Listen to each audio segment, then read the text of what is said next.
Pregnancy में खुजली को कभी भी हल्के में मत लीजिए।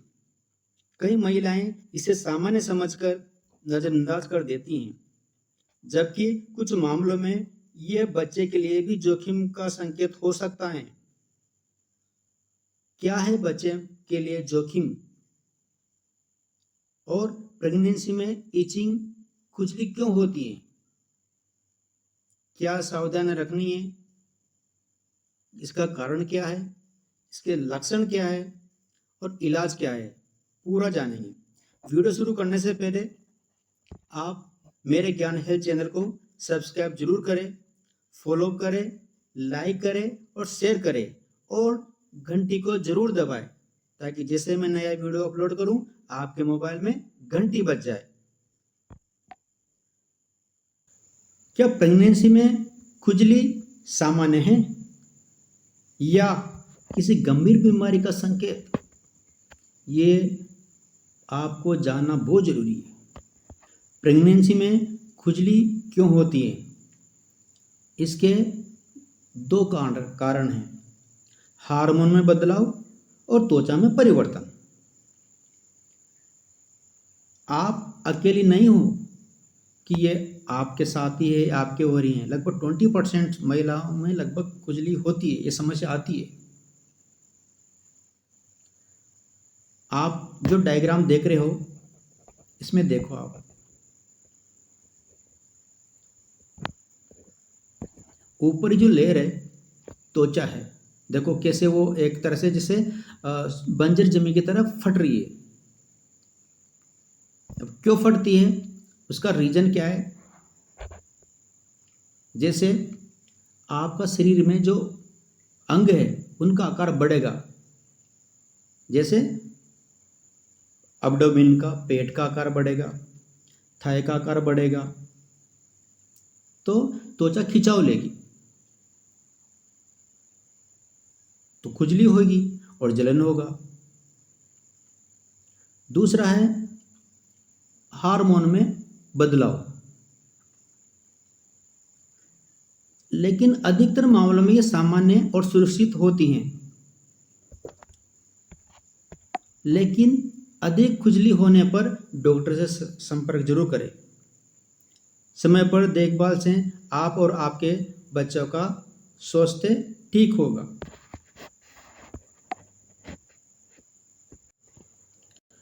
प्रेगनेंसी में खुजली के 3 कारण हैं।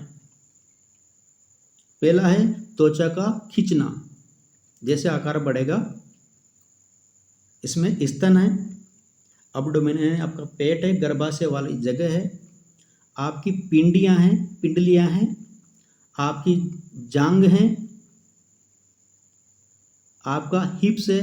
इनका आकार बढ़ेगा क्योंकि प्रेगनेंसी के दौरान आपकी डाइट भी अच्छी रहती है। हार्मोन में जो चेंज हो रहा है एस्ट्रोजन और प्रोजेस्टेरोन में, वो भी एक कारण है।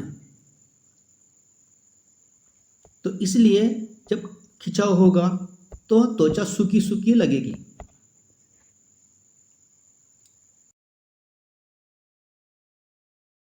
आप इचिंग करेंगे तो रेशे पड़ने के चांस रहते हैं।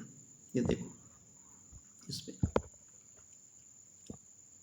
इस तरह की ड्राई हो जाएगी स्किन, या हार्मोन बढ़ेंगे, क्योंकि हार्मोन बढ़ना जरूरी है। अगर ये घट गए तो प्रेगनेंसी प्रीमेच्योर बर्थ वो हो सकती है। तो जिस दिन से एग और स्पर्म फर्टिलाइजेशन करते हैं और गर्भाशय में आके चिपकते हैं तो हार्मोन बढ़े हुए रहते हैं। यदि उस टाइम पे हार्मोन कम हो गए तो प्रेगनेंसी नहीं होगी, यानी आपकी साइकिल स्टार्ट हो जाएगी। तो प्रेगनेंट हार्मोन का बढ़ना जरूरी है, ये बढ़े रहेंगे जब तक आपकी डिलीवरी नहीं होगी तब तक। इसलिए ये 3 मुख्य कारण हैं आपके इचिंग के। खुजली से राहत के लिए कुछ आसान उपाय हैं जो आप कर सकती हो और आपको करना ही पड़ेगा यदि इचिंग है तो पहला क्या है? ठंडे पानी से नहाए। ठंडे पानी से नहाने से आपकी बॉडी और आप स्वस्थ रहेंगे, ताजगी महसूस करेंगे, रिफ्रेश महसूस करेंगे। आपकी जो थकान है वो बिल्कुल गायब हो जाएगी। आपका जो ब्लड सर्कुलेशन है जो प्रेगनेंसी के दौरान बढ़ा रहता है वो नॉर्मल रहेगा। त्वचा भी हेल्दी रहेगी और ग्लोइंग रहेगी, चमकदार रहेगी। यही कारण है कि प्रेगनेंसी के दौरान यदि फीमेल केयर करती है तो उसकी त्वचा हमेशा ग्लोइंग रहेगी, सुंदर ज़्यादा दिखेगी। और आपको बार बार जो बुखार आ जाता है या कुछ कमजोरी महसूस होती है वो भी नहीं होगी, क्योंकि इसमें इम्यूनिटी बढ़ाने में मदद मिलती है यदि आप ठंडे पानी से कंटिन्यू नहाते हैं तो। इसलिए ठंडे पानी से नहाइए, स्वस्थ रहिए और खुश रहिए।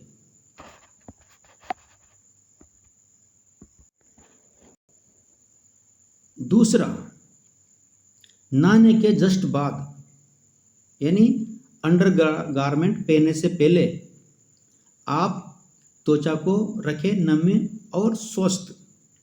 ये कैसे होगा?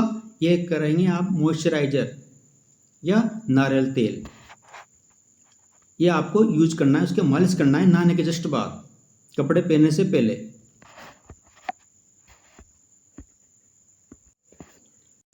मैं यहाँ पर दो ही चीज़ों का आपको यूज करने के लिए बोलूँगा। आप जो भी मॉइस्चराइज यूज कर रहे हैं, मुझे नहीं पता किस कंपनी का है, पर मॉइस्चराइजर वही यूज करना है प्रेगनेंसी के दौरान जिसमें खुशबू ना हो, किसी भी तरह की फ्रेगनेंस नहीं हो, जो नेचुरली तरीके से बना हो, मैन्युफैक्चर हुआ हो। इसमें अच्छा ब्रांड यूज करो। आपको पता है कौन सा नारियल आप यूज कर सकते हो जो अच्छा हो। इसमें एक कोकोनट ऑयल है, सबसे पहली प्रायोरिटी इसकी है। एक्स्ट्रा वर्जिन कोकोनट ऑयल का आप यूज कर सकते हैं। इसमें भरपूर मात्रा में विटामिन ई होता है और फैटी एसिड होता है, जो आपकी त्वचा को, स्किन को ग्लोइंग बनाएगा, चमकदार बनाएगा और खुजली भी नहीं होगी, नमी, क्योंकि ये नमी बनाए रखेगा। इसके बहुत सारे फायदे हैं। पहला, त्वचा को गहराई तक नमी ये प्रदान करेगा। दूसरा, जो खुजली हो रही है सूखेपन की वजह से वो नहीं होगी, सूखापन खत्म हो जाएगा, तो खुजली भी नहीं होगी लगभग 99%।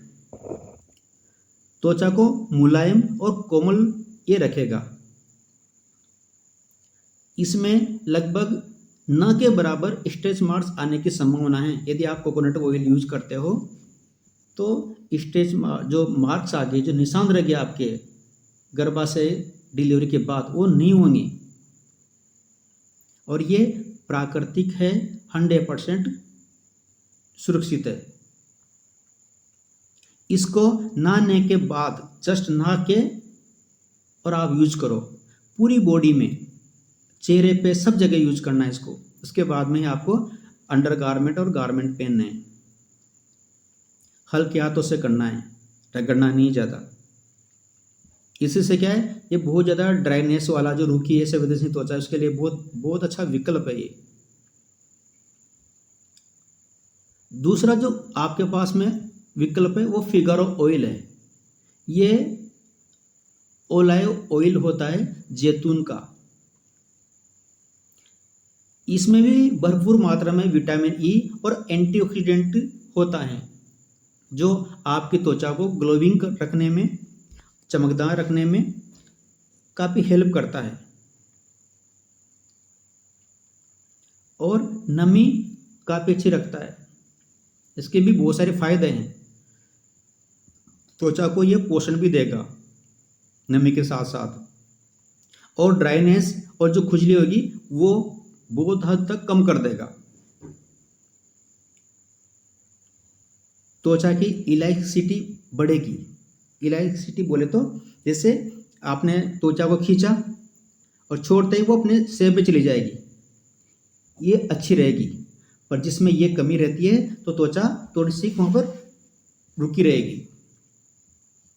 और ये नेचुरल है, केमिकल फ्री है। इसको भी वैसे इस्तेमाल करें जैसे नारियल का तेल को आप यूज करोगे।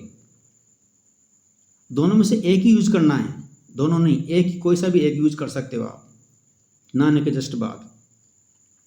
अब इसको दिन में 2 से 3 बार लगाना है आपको। फर्स्ट नहाने के जस्ट बाद, दूसरा दिन में, और तीसरा रात को सोने से पहले। अब यदि आपको फिर भी कहीं इचिंग होती है तो पर्टिकुलर एरिया में आप इसका हल्के से मालिश कर लीजिए, उसी एरिया में। ओलिव ऑयल इसमें 2 तरह के आते हैं। एक तो जो सामने बोतल रह रही है तो एक्स्ट्रा वर्जिन वाला, पर मैं रेफर करूँगा आपको, स्टील की बोतल आती है, स्टील का आता है पूरा।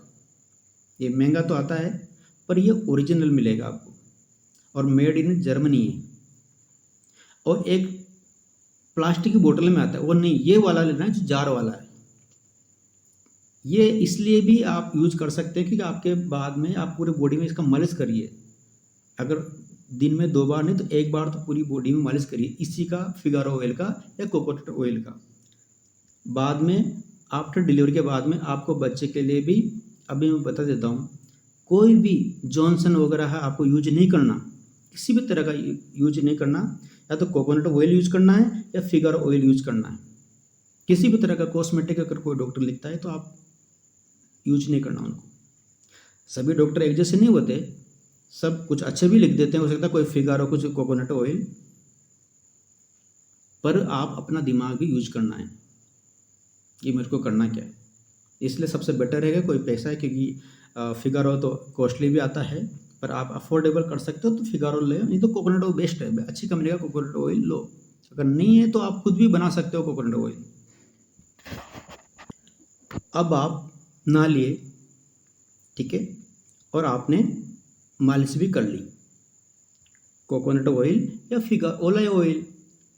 ऐसा नहीं कि फिगारो से मैंने किसी से पैसा लिया है, नहीं, आप ओलिव ऑयल, कोई जैतून का तेल कोई सी भी कंपनी का ले सकते हो जो आपको अच्छा लगे, क्योंकि जैतून का जो तेल है वो काफ़ी बहुत सारी कंपनियों का आता है इंडिया में, पर फिगारो का ऑयल मैंने यूज किया हुआ है, इसलिए मुझे उसका रिजल्ट बहुत अच्छा लगता है। तो अब मालिश हो गया, अब बात करते हैं कि पहनना क्या है।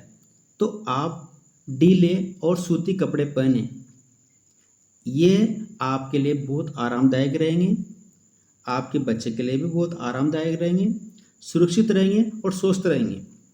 इससे पहनने से ये 100% सूती यानी कॉटन के होना चाहिए। इससे क्या है, आपकी बॉडी के टच नहीं होंगे तो रेशे भी नहीं आएंगे, हल्के रहेंगे और दोनों के लिए बेहतर है। गर्मी और पसीने में ये राहत मिलेगी। ढीले और सूती कपड़े पहनने से स्वस्थ और खुशनुमा आप रहोगे कपड़े के बाद में, इसलिए कॉटन के कपड़े ही पहने हल्का। आप उसके बाद में आप पर्याप्त पानी पिए, स्वस्थ रहे। गर्भावस्था में पानी पीने क्यों जरूरी होता है, क्योंकि फिर बोलेंगे बोला टॉयलेट बार बार आने की समस्या रहती है, पर नहीं, आप घर पे रहते हैं तो मॉर्निंग के से लेके और इवनिंग तक पानी पिए, रात को कम पिए ताकि आपको परेशानी नहीं हो उठने में, टॉयलेट करने में, क्योंकि इससे पानी बार बार पीने से शरीर हाइड्रेट रहेगा, डिहाइड्रेशन होने के चांस रहेंगे नहीं।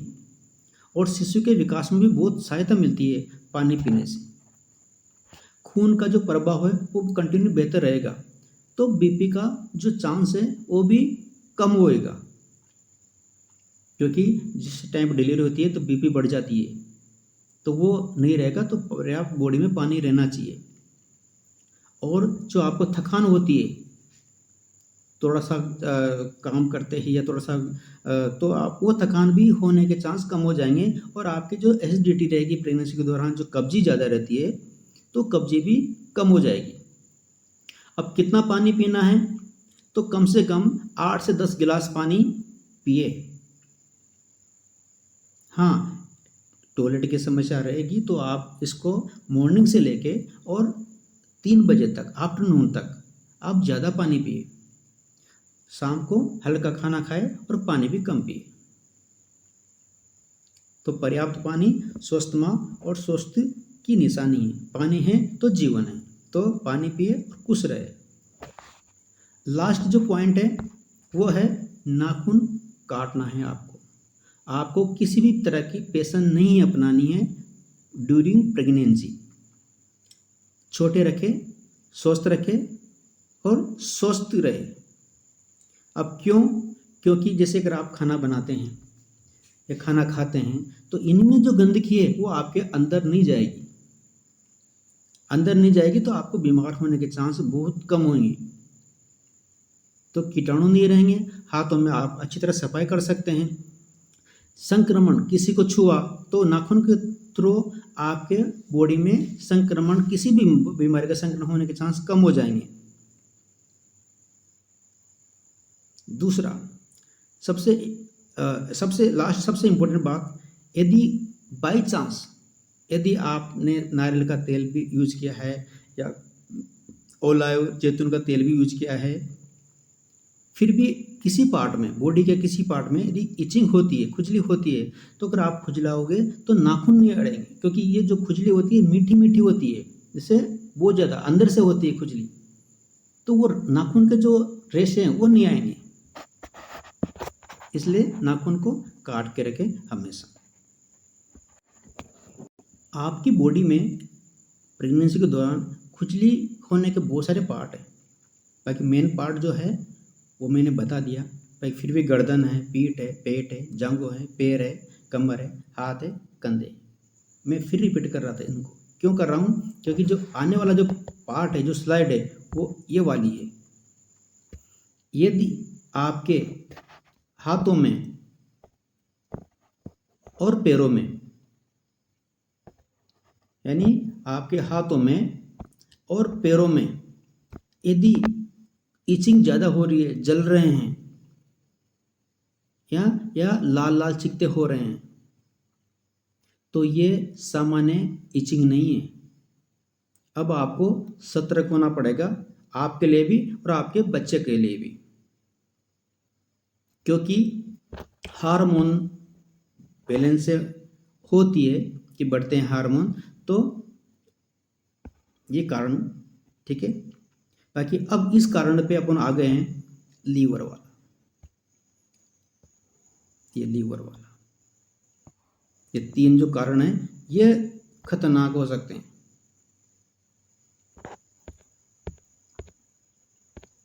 अब कैसे खतरनाक हो सकते हैं ये तीनों? क्योंकि अब आपको तुरंत डॉक्टर को दिखाना चाहिए। लीवर के बारे में पूरा वीडियो मैंने बनाया गया है, यूट्यूब पे देखिए कि लीवर में क्या प्रॉब्लम कब होती है और पीलिया कब होता है, पीलिया क्यों होता है, इसके बारे में ही, ठीक है। अब आपको तुरंत डॉक्टर को दिखाना चाहिए। डॉक्टर कुछ जांचें लिखेंगे आपकी।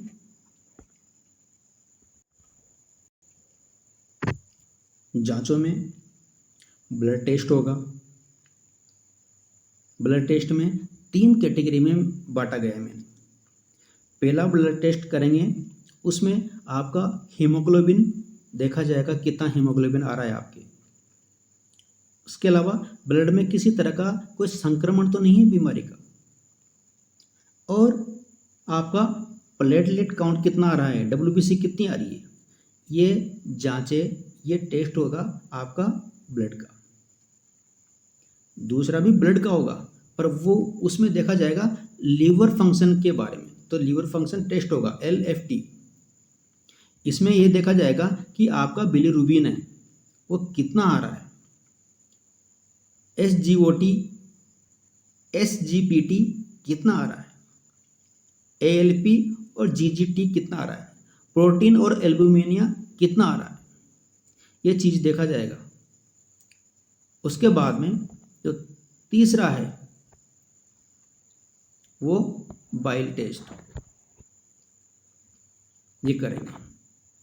इसी से ही मेन अगर ये बढ़ के आता है तो बहुत खतरा है, यानी ये टेस्ट ही खतरनाक है।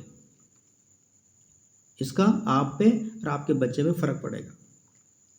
तो इसलिए इसमें देखा जाएगा सीरम बाइल में, एसिड में और लीवर पित्ताशय की स्थिति में। अब इसमें आप खुद भी इसका पता कर सकते हो। कैसे पता करेंगे आप? खुद आपके जो टॉयलेट है, पेशाब है, वो पीला पीला आने लगेगा, आपकी आंखों में, नाखूनों में पीलापन आएगा। अब इससे होगा क्या? जैसे बोलते हैं ना कि डिलीवरी हुई बच्चे को पीलिया हुआ, तो वो यहाँ से होता है। अब आपके पास में दो सलाह दे रहा हूँ मैं आपको। यदि आप गवर्नमेंट हॉस्पिटल में डिलीवरी करवाते हो आप, और या प्राइवेट में करवाते हो, यदि गवर्नमेंट में करवाते हो तो डॉक्टर अपने आप ही ले जाएंगे, बोल देंगे यहाँ बच्चा को पीलिया है हल्का, उसको ऑब्जर्वेशन में, हमारी देख रेख में हम उसको आईसीयू में या कहीं रख रहे हैं उसको, ठीक है, का ट्रीटमेंट चलेगा तो वो सेव हो जाएगा, क्योंकि वहाँ पर पैसा भी नहीं लग रहा आपका, ठीक है, और बच्चे को पास में आप रहेंगे। पर प्राइवेट हॉस्पिटल में जब बोलते हैं तो आप लोग, कुछ पेशेंट सोचते हैं, जिनके पास पैसा कम रहता है, वो सोचते हैं कि नहीं ये तो प्राइवेट वाले हैं, बिल बना रहे हैं। वो बिल नहीं बना रहे हैं, वो बच्चे को पीलिया हुआ है, ठीक है, हल्का, आपको भी हुआ है, वो कुछ दिनों में सही हो जाएगा, क्योंकि वो आपसे हुआ है। जो बोलते हैं साथ में पेरेंट्स लोग रहते हैं, वो कहते हैं बोला कि नहीं बच्चा तो अभी आया, जन्म हुआ है, कुछ खाया भी नहीं है, कुछ पिया भी नहीं, पीलिया कहाँ से हो गया? तो पीलिया माता से हुआ है उनको, ठीक है। तो आप उनको, डॉक्टर को अपना उनका इलाज करने दीजिए, ठीक है, क्योंकि वो आपके बच्चे को भी स्वस्थ करेंगे और आपको भी स्वस्थ करेंगे। तो डॉक्टर को भी सपोर्ट करें आप, ठीक है। कोई भी हॉस्पिटल वाला जानबूझकर पैसा नहीं बनाता इसे, इसलिए डॉक्टर पे ट्रस्ट करें। हाँ, सभी एक्सेस से नहीं होते, जैसे आप सोचते हैं किसी ने किया होगा, तो ऐसा नहीं, इसलिए ट्रस्ट करें डॉक्टर पे, हॉस्पिटल पे।